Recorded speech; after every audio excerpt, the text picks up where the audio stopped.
চিড়ে দিয়ে তালের ফুলুরি তৈরি করার জন্য নিয়ে নিয়েছি এখানে এই বাটির 1 বাটি চিড়ে নিয়েছি।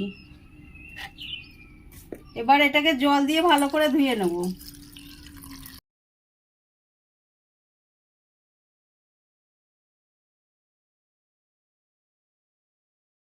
দু থেকে 3 বার আমি চিড়েটাকে ভালো করে ধুয়ে নেব।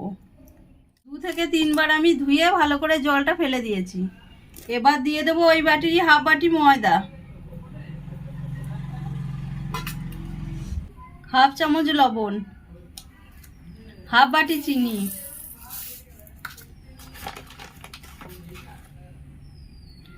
কিশমিশ, নারকেল কুড়ি, মৌরি, এই সব উপকরণ দিয়ে আমি ভালো করে মেখে নেব। এবার দিয়ে দেবো তালের পাল্প। এখানে কোনো রকম জল দেবো না, তালের পাল্প দিয়েই মেখে নেব।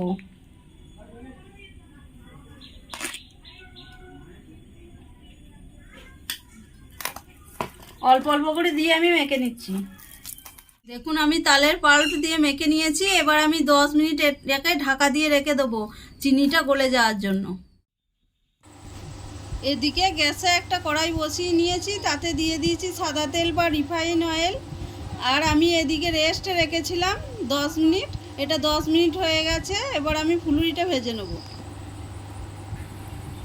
তেল গরম হয়ে গেছে, এবার আমি ফুলুরি ভেজে নিচ্ছি।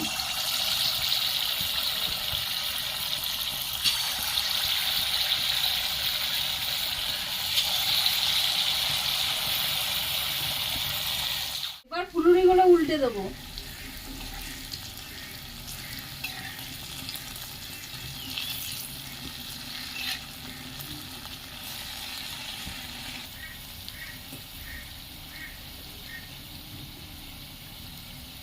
ফুলুরি ভাজা হয়ে গেছে, এবার আমি তুলে নেব।